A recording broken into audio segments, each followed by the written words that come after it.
안녕하십니까, 이진우입니다. 부모가 사망하면서 빚을 남기는 경우가 있죠. 그렇게 남긴 빚을 자녀들, 어린이나 청소년이 상속받지 않으려면 지금은 부모가 사망한 지 석 달 안에 행정 절차를 밟아야 됩니다. 그러나 이 절차를 잘 모르거나 그런 법을 모르면 이 미성년자가 부모가 남긴 빚을 고스란히 물려받아야 떠안아야 되는데요. 그래서 정부가 미성년자에게 빚이 대물림되지 않도록 법을 좀 고쳤습니다. 어떻게 내용이 달라지는 건지 이 내용 좀 짚어보겠고요. 중국 상하이의 코로나 신규 감염자 수가 계속 늘면서 중국 정부가 어제까지였던 상하이 봉쇄 기간을 더 연장하기로 했습니다.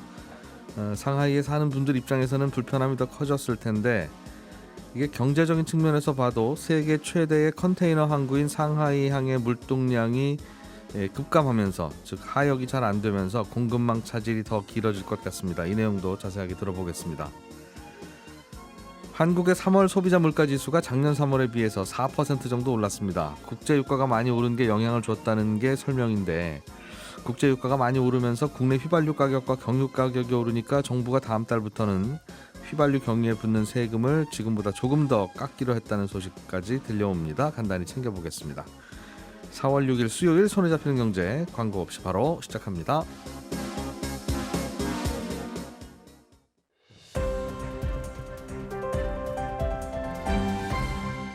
이진우의 손에 잡히는 경제.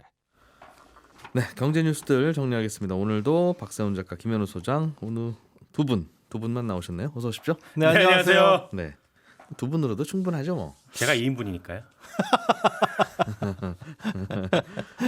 실제로 보셔도 좀 다들 조금씩 해요. 예. 김현우 소장님, 네. 상속과 관련한 민법이 바뀐다. 네, 그렇습니다. 조금 전에 제가 잠깐 언급해드렸던 그 내용이 핵심입니까? 네, 그렇습니다. 미성년자에게 빚이 잘못 가지 않도록. 예. 두 가지인데요. 그 미성년자가 상속을 받을 때는 성인이 된 이후에도 한정 승인이라는 걸 할 수 있게 해주자, 이런 내용이 이제 입법 예고됐습니다. 그러니까 입법 예고니까 의견 청취 후에 조금 바뀔 수도 있지만 핵심은 그거예요. 현재는 우리가 누군가 돌아가셔가지고 내가 이제 상속인이 되고 상속을 받을 때 빚이 재산보다 많은 경우에 그런 경우 있죠. 이런 경우에는 3개월 내에 한정 승인이나 상속 포기란 걸 할 수가 있습니다. 네. 한정 승인은 물려받는 재산에서 그만큼만 빚을 갚겠다라고 하는 거고, 상속 포기는 아예 빚도 안 받고 재산도 안 받겠다라고 하는 거거든요. 어쨌든 이걸 이제 3개월 안에 해야 되는데 네. 문제는 그 물려받는 사람이 미성년자일 경우, 부모님이 돌아가셨는데 아이가 뭐 미성년자라서 어린아이다, 네. 뭐 아무것도 몰라가지고 이걸 그대로 물려받게 됐을 경우에는 빚이 많은데 재산보다 이걸 물려받아서 성인이 됐을 때 빚을 갚아야 되는 상황이 생길 수가 있어요. 근데 이런 경우에는 어떻게 되냐면 보통 이제 법정 대리인, 부모님이 돌아가셨으니까 대부분 이제 할머니나 할아버지가 되는데 할머니나 할아버지가 3개월 이내에 이런 사실을 모르고 그냥 넘어갔다라고 한다면 이 미성년자는 어른이 되기도 전에 이제 이 빚을 대물림 받게 되는 거잖아요. 부모 중에 한 명이 사망했을 때도 남은 한 명이 이 절차를 그렇죠. 모르거나 그러면 그렇습니다. 그때 어린이도 또는 청소년도 법정 상속인이니까. 네. 일단 1순위는 근데 배우자가 되고 네. 그다음에 이제 뭐 2순위가 자녀가 되니까 좀 나눠 가질 수도 있고, 거의 이제 부모님이 모르는 경우는 그래도 조금 덜 할 텐데 법정 대리인이 연락이 되지 않는 경우, 뭐 할아버지나 할머니가 연락이 되지 않는 경우, 그 경우에는 연락이 안 닿는다고 해가지고 연락이 될 때까지 미뤄두는 건 아니거든요. 하여튼 3개월 지나면 째깍째깍 그렇습니다. 딱 끝나면 이제 그 청소년 어린이에게도 빚이 간다는 거죠. 네, 이건 뭐 물을 수도 없고요. 그래서 이런 것들이 조금 불합리하다라고 해서 이 미성년자인 경우에는 3개월이 아니라 6개월로 그 기간을 좀 늘려주고, 그다음에 미성년자가 성인이 됐을 때도 성인이 된 이후로부터 6개월 혹은 그 성인이 됐는데 빚이 재산보다 많다는 걸 안 날로부터 6개월 뭐 이 안에 한정 승인을 할 수 있도록 하자. 상속 포기는 못 하죠. 이제 예전에 아예 안 받았어야 되는데 과거에 뭐 재산은 받고 지금 와가지고 뭐 이미 받기는 받았을 테니까. 그렇습니다. 그래서 한정 승인에 대해서만 성인이 된 이후에도 6개월 이내에는 할 수 있도록 해주자. 한정 승인이라는 게 뭐라고 하셨죠? 받은 재산 내에서만 빚을 갚겠다라는 겁니다. 받은 것보다 더 많은 빚이 있는지는 나는 몰랐는데. 네, 그렇습니다. 그렇다면 나는 딱 안 받겠다. 그렇습니다. 순위에 의해서 내가 받은 재산 내에서만 빚을 착착착 갚고 그걸 넘치는 것은 받지 않겠다라는 게 한정 승인입니다. 아무튼 피해가 절연되고 차단되는 거군요. 네, 그렇습니다. 빚을 물려받는 입장에서는. 요거는 개정이 되게 되면 예. 개정이 된 이후로부터 물려받는 빚뿐만 아니라 지금 개정이 된 시점에서 미성년자들이 성인이 됐을 때도 적용받도록 하는 내용까지 지금 개정으로 잡혀 있습니다. 지금 이 시점에 존재하는 빚은 네. 다음에 이 성년이 됐을 때도 6개월 이내 한정승인을 선택할 수 있도록 하자. 예. 이런 내용이 있습니다. 성년이 된다 하더라도 네. 뭐 고등학생이거나 뭐 대학교 1학년이거나 뭐 아무튼 그때잖아요. 그렇죠. 그때 내가 성년이 됐으니까 잠깐만 부모님의 빚이 있는지 확인해 봐야 되나? 돌아가신 부모님. 그걸 누가 가르쳐 줍니까? 성년인 거를 어떻게 알고 그냥 그러니까 성년이시면 이거 확인해 보셔야 됩니다 하는 것도 아니고. 맞습니다. 그런다 성년이 된다고 해서 이런 사실을 새롭게 알게 될 리도 없는데 네. 왜 그때부터 시계가 또 돌아가는지는 모르겠어요. 그래도 본인이 선택할 수 있는 기회는 한번 주자라는 건데 예. 그거까지도 이제 보완이 됐으면 좋겠네요. 또 이와 관련해서 좀 달라지는 게 있습니까? 상속과 이제 관련해서. 상속과 관련해서 네. 작년 11월에 한번 이 설명을 드렸더라고요. 이 형제자매의 유류분 권리라는 게 사라지게 됩니다. 유류분이라는 건 법에서 정한 상속 순위나 비율이 있는데 그걸 무시하고 돌아가시는 분이 나는 홍길동에게 물려줄 거야 해서 특정인을 지정하더라도 원래 정해진 몫의 일정 비율은 주장할 수 있도록 보장된 재산의 일정 부분이에요. 부모님이 어떤 마음인지 막내 아들에게만 줘라 하고 네. 돌아가셨어도 그렇지만 다른 형제들도 주장을 할 수 있는데 형이나 누나들이 할 수 있다. 네, 예. 그런데 1순위가 부모님과 배우자고 2순위는 자녀와 배우자 그리고 1, 2순위 모두 없는 경우에 3순위가 상속순위가 지금 형제자매이거든요. 예. 근데 그 형제자매만 있는 분이 돌아가시면서 나는 이 재산을 사회에 전부 환원할 겁니다. 기부하겠습니다라고 하더라도 네. 그 형제자매가 본인 몫의 3분의 1을 주장을 할 수가 있어요. 이게 유리분인데 네. 이게 과거 대가족 시대에 형제자매하고 다 함께 살 때 그럴 때 상호 부양하는 걸 전제로 했기 때문에 만들어진 법이어서 네. 지금은 거의 그렇지가 않잖아요. 그래서 본인의 형제자매하고 안 사는 경우가 많기 때문에 이것도 좀 바꾸자 해서 형제 자매는 유류분이 없는 걸로. 그렇습니다. 상속 순위는 그대로 유지가 되고 유류분만 없는 것으로 이렇게 개정이 됩니다. 상속 순위가 아니라 특정인 누구에게 몰아주거나 아니면 기부를 하고 가시거나 할 때 네. 형제 자매는 이의를 제기할 수는 없다. 예. 아들 딸이나 배우자는 이의 제기할 수 있는데. 네, 그대로 그건 유지됩니다. 알겠습니다. 박 작가님, 네, 우리나라도 물가 많이 올랐다는 소식이네요. 그렇습니다. 오늘은 우리나라를 비롯해서 세계 각국의 물가 상황이 어떤지에 대해서 잔잔하게 전해드릴 건데요. 예. 우리나라 3월 물가가 1년 전보다 한 4.1% 상승을 했습니다. 작년 10월에 3%대로 올라섰고 그 후로 5개월 연속 3%였다가 이번에 아예 4%를 넘어선 거거든요. 1년 전에 비해서 4%대로 올랐다 그렇습니다. 이거죠. 예. 물가 상승률이 4%대를 기록한 건 이게 10년 만에 있는 그런 일입니다. 국제 유가 많이 오르는 게 영향을 미쳤다던데요. 그렇죠. 석유 가격이 30% 가까이 오른 게 가장 영향이 컸는데 석유 가격 오르면 나머지 물품 가격들도 줄줄이 오르기 마련입니다. 예. 근데 농산물 가격이랑 유가 같은 경우는 등락폭이 좀 심해요. 어떨 때는 많이 오르고 또 어떨 때는 좀 많이 내리기도 하거든요. 예. 그래서 그걸 빼고 다시 물가를 계산하기도 하는데 그걸 뺀 물가지수도 봤더니 3.3%가 1년 전보다 올라서 이것도 예. 10년 만에 최고치입니다. 그럼 앞으로는 어떨 것 같으냐 이게 문제인데 통계청에서 어제 물가지수 발표하면서 당분간 오름세는 계속될 것 같다 이렇게 얘기를 했거든요. 예. 근데 우리가 물가지수를 중요하게 보는 건 물가가 오르면 당연히 괴로운 것도 있지만 기준금리가 어떻게 되겠냐 요거 때문이기도 하거든요. 다음 주에 기준금리 정하는 회의가 열리는데 우리나라요. 예. 물가가 이렇게 오르고 앞으로도 오를 것 같아서 어쩌면 다음 주에 또 금리를 한 번 더 올릴 수 있지 않겠느냐 이런 전망들 좀 나오고 있고요. 예. 그리고 어제부터 내년도 최저임금을 정하는 심의가 시작됐는데 노동계에서는 물가가 오르고 또 오를 예정이니까 물가 올라간 만큼을 최저임금에 반영을 해야 한다라는 예. 입장이고 경영계는 물가를 최저임금에 연동하는 건 안 된다. 물가가 올라서 최저임금 높여야 한다는 논리는 반대 논거로도 얼마든지 내세울 수 있다. 물가는 좀 연동시키지 말자라는 걸로 또 다툴 예정입니다. 지난 몇 년간은 물가 안 올랐는데 최저임금은 가파르게 오른 거 어떻게 설명할 거냐 그 그렇습니다. 얘기죠. 그럼 물가가 내리면 입장에서는. 최저임금 내려야 되냐 이런 논리로 나올 수도 있죠. 경영계에서는. 그런저런 영향이 있군요. 이번에 한국은행 총재가 바뀐 후에 열리는 첫 금통위고 금리를 올리는 여부를 판단할 수는 있을 텐데 네. 취임이라고 하면 그렇고 그 한국은행 총재 결정된 후에 기자들과 만나서 나눈 얘기를 보면 우크라이나 사태 등등이 불안 요인들이 좀 많아서 네.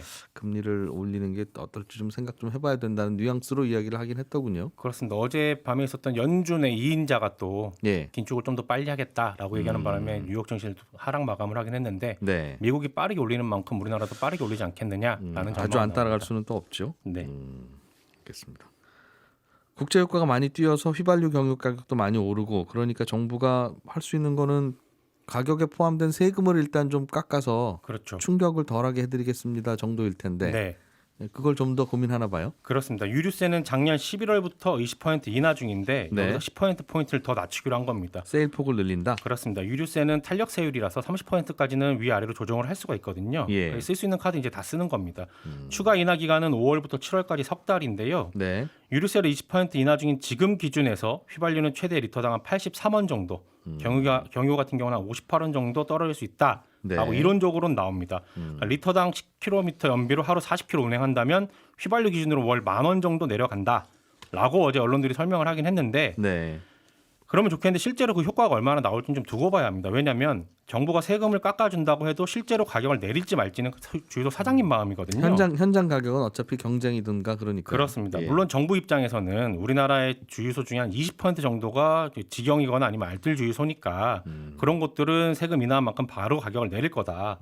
그러니까 예를 들어 리터당 1,000원 하던 휘발유를 리터당 920원에 팔게 될 거고 알뜰 주유소 같은 경우에는 네. 그럼 운전자들 입장에서는 조금이라도 싼 주유소를 찾아갈 거고 그러면 가격 경쟁이 되니까 다른 일반 주유소들도 가격을 내리지 않겠느냐라는 건데 실제로 효과가 어느 정도 될지는 좀 더 지켜봐야 하는 일이긴 합니다. 네.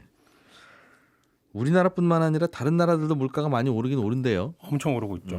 이게 위안이 된다는 건지 아무튼 뭐 전 세계가 아무튼 물가가 다 그런 모양입니다. 네. 근데 최근에 스위스는 물가가 많이 안 올라서 야, 이 나라는 뭐 무슨 일이 있는데 물가가 이래? 뭐 또 이런 눈길을 받기도 한다고. 저도 외신보다 놀라서 가지고 온 소식인데 예. 미국 같은 경우 지금 한 8% 가까이 오르고 있고요.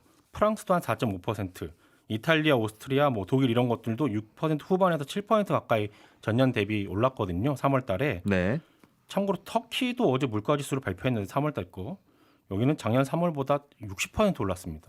물가가? 예, 60%. 이거 보고 저 3번 봤습니다. 요는 진짜인가 싶어서. 식료품 가격이 한 70% 올랐고요. 예. 에너지 가격은 103%, 대중교통 가격은 99% 폭등을 했습니다. 대체로 2배라는 거네요. 그죠? 그렇습니다. 대체로.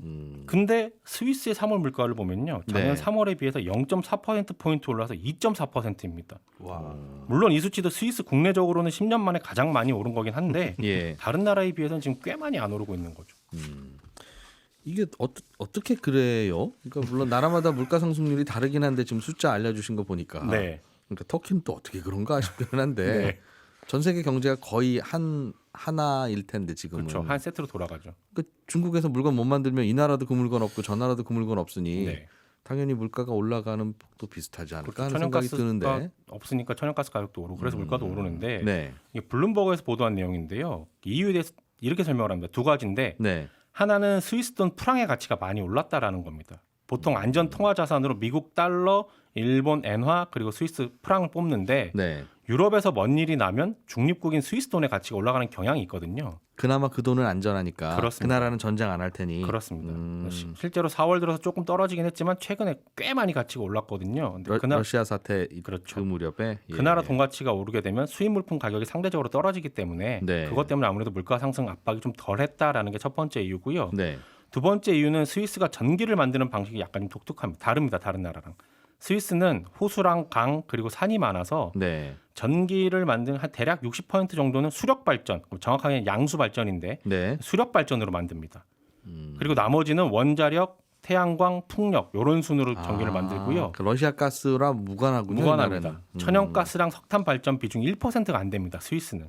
아하. 예. 반면에 아까 말씀드렸던 고물가 경그 나라들은 화석 연료 비중이 40에서 한 65% 정도 되거든요. 네. 근데 최근에 물가 오르는 이유 중에 하나가 석탄이랑 천연가스 가격이 많이 올라서 그런 것도 있는데 스위스는 이 부분에서도 좀 자유로운 거죠. 예. 통계 찾아보니까 스위스는 소비자 물가 지수에서 에너지가 차지하는 비중이 5%가 좀 안 됩니다. 독일은 10%가 넘고요. 예. 그러니까 그만큼 소비자들이 화석 연료 가격에 덜 노출된다. 이런 의미입니다. 아, 그러다 보니까 스위스는 전 세계적으로 참 유독 물가가 요즘 안 오르고 있다. 그렇습니다. 워낙에 고물가인 것도 있을 거고. 안정적이다 그 말이군요. 네. 알겠습니다. 김현우 소장님, 네. 중국의 상하이 봉쇄가 연장됐나 봐요. 네, 연장됐습니다. 어, 원래는 지난달 28일부터 어제까지였는데 예. 이게 또 연장이 되면서 봉쇄가 꽤 길어질 것으로 지금 예측이 되고 있습니다. 저도 가끔 외신 같은 거 들여다보면 사진은 영어 몰라도 볼 수 있으니까 그러니까 보면 진짜 낮은데 사람이 하나도 안 다녀요. 네. 도로에 아무것도 없어요. 상하이가 지금. 그럴 정도로 엄격하게 지금 봉쇄를 하고 있습니다. 근데 그 봉쇄가 이어지다 보니까 예. 이게 미치는 여파가 조금 더 심각해지고 커질 수 있을 것이다라는 추측들이 나오고 있어요. 예. 지금 상하이뿐만 아니라 상하이 인근 지역에서도 뭐 장수성, 저장성, 안후이성이라는 곳이 있는데 여기도 이제 엄격하게 교통을 통제를 하고 있는데요. 이것 때문에 상하이 내륙 운송이 막히기 시작하고 여기에서 공급망 문제가 발생할 수 있다. 네. 그리고 상하이에는 뭐 우리나라를 비롯한 여러 국적의 기업들이 그곳에 있거든요. 근데 그런 공장들도 가동이 중단되고 이러다 보니까 3월부터 코로나가 중국 내에서 확산되면서 경제 지표가 좋지 않게 나타나는데 네. 여기에 이제 찬물을 더 끼얹어가지고 훨씬 더 중국 경기를 금냉시킬 수 있다라는 분석이 나오고 있는 상황입니다. 아예 공장에서 못 만들거나 네, 만들어도 움직이지 못하거나. 팔리지 않으니까 또 만들 이유도 없고. 네 그렇습니다. 24시간 통행 금지인 모양이에요. 거의 그런 식입니다. 지금 봉쇄가 굉장히 심각한 수준인데 예. 상하이에 거주하는 시민이 약 2,500만 명이에요. 근데 전부 PCR 검사를 진행을 했고요. 예. 그리고 항만 트럭 운송을 제외한 모든 차량하고 모든 대중교통 운행이 중단돼 있습니다. 그리고 물, 전기, 연료, 통신, 식량 같은 필수 업종을 제외한 모든 사업장이 운영을 중단하거나 아니면 재택근무만 가능하고요. 그다음에 공장을 돌리려면 예. 근로자가 그 공장 내에서 생활하고 제품을 생산하는 경우에만 제한적으로 그 공장 안에서 그 울타리 안에만 있을 때는 공장 돌리셔도 됩니다. 네, 그 안에서 먹고 자고 하는 경우에만 이걸 이제 폐쇄로프라고 하는데 그런 방식만 허용을 가능하다. 하고 있고 나머지는 이제 공장도 못 돌리고 있는 거죠. 그런데 이제 상하이에 있는 공장이 그러면 뭐가 있냐? 중국의 반도체 기업하고 반도체 관련 공장이 여기에 대부분 위치를 하고 있고요. 또 전 세계 이것 때문에 반도체 산업에 또 영향을 미치는 거 아니냐라는 걱정들도 벌써부터 나오고 있습니다. 그리고 여기엔 테슬라하고 GM 공장도 위치를 하고 있는데 네. 테슬라 같은 경우에는 여기서 생산하는 차량이 중국하고 아시아, 유럽의 수출용 차량이 여기서 생산되고 있어요. 예. 그러다 보니까 지금 현재 테슬라가 굉장히 잘 나가고 있는데 여기에 브레이크가 걸리는 거 아니냐 이런 것도 나오고 있고요. 우리나라 기업들도 혹시 있습니까? 많이 있습니다. 여기에 농심, 오리온 그리고 화장품 업체로는 뭐 아모레퍼시픽, 코스맥스 이렇게 위치하고 있는데 중국에다 물건 팔기 위해서 만든 공장이겠죠. 그런 공장도 있고 내수용 공장도 있습니다. 이제 생산 라인이 달라요. 예를 들어 화장품 같은 경우에는 내수용이라는 건 우리나라 내수용? 예, 그렇죠. 아. 뭐 고급 생산 라인은 우리나라의 공장을 갖고 있는 경우도 있고 예. 여기에는 좀 저가 혹은 중국에서 많이 팔리는 라인을 이쪽에 설비를 하고 있기도 하고 네. 그걸 다시 중국용으로 내수용으로 갖고 오기도 하고요. 그런데 어쨌든지 간에 가동이 중단됐을 때 지금은 현재 상태에서 크게 영향은 없을 것이다라고 국내 기업들은 얘기를 하고 있는데 예. 이게 이제 장기화되면은 아무래도 공급에는 차질이 좀 생길 수가 있는 거죠. 그렇겠군요. 네. 움직이지도 못하고 아무것도 안 하니까 뭐 아무것도 안 되겠네요. 네, 아무것도 못 하고 있습니다. 식량을 나눠주더군요. 박스 이런 데다가. 네.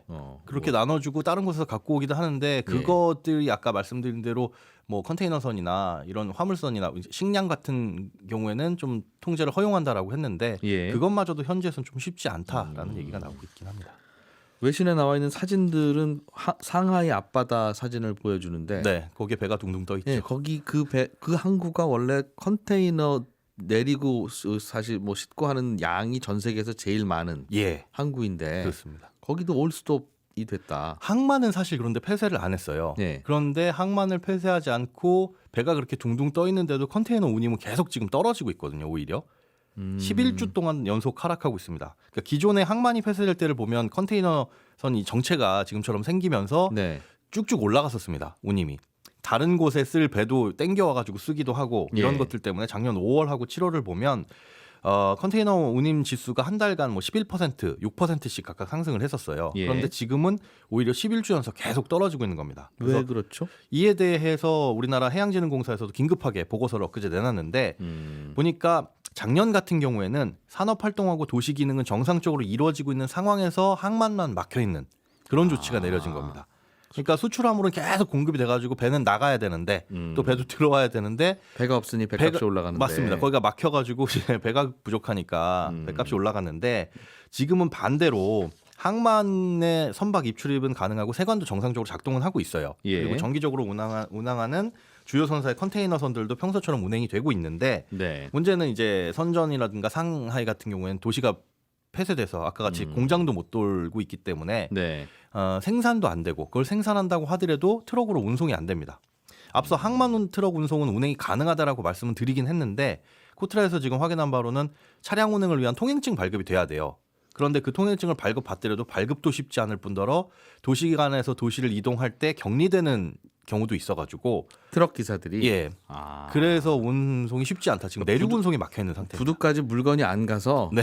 부두에서 컨테이너가 남는다 오히려. 맞습니다. 그런 이유인 거예요. 그래서 둥둥 떠다녀도 이걸 내려도 뭘 어떻게 할 수가 없으니까. 예. 그래서 지금 현재 글로벌 물류회사들이 이미 고객사에 트럭 운송에 상당히 지장이 있어서 화물의 상당 부분이 항구로 운송이 불가능한 상태다. 그래서 네. 선적이나 이런 것들이 늦어질 수 있을 것 같다라는 성명을 전달해 놓은 상태고요.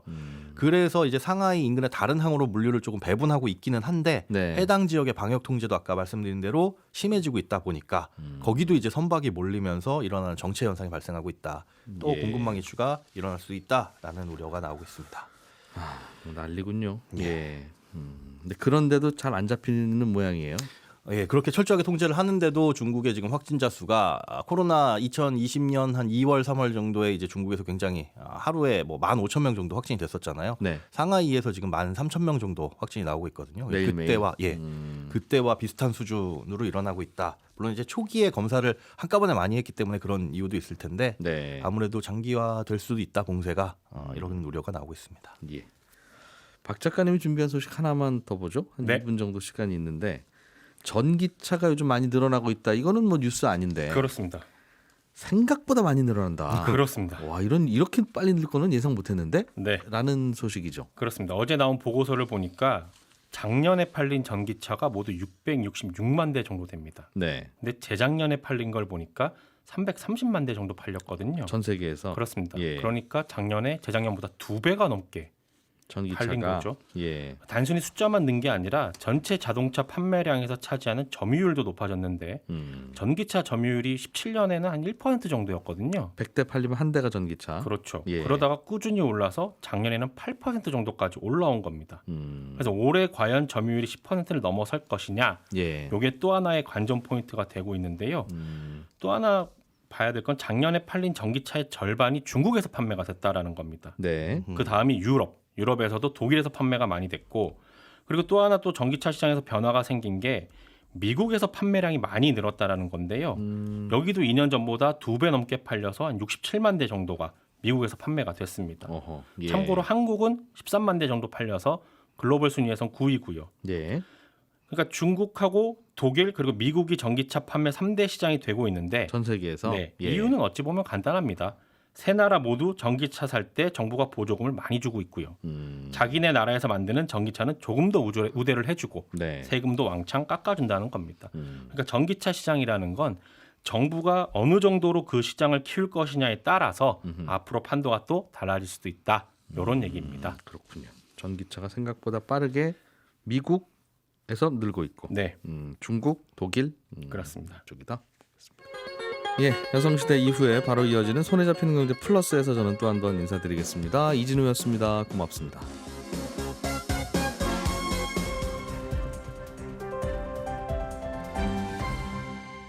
경제를 생각하는 사람들의 즐거운 습관. 이진우의 손에 잡히는 경제.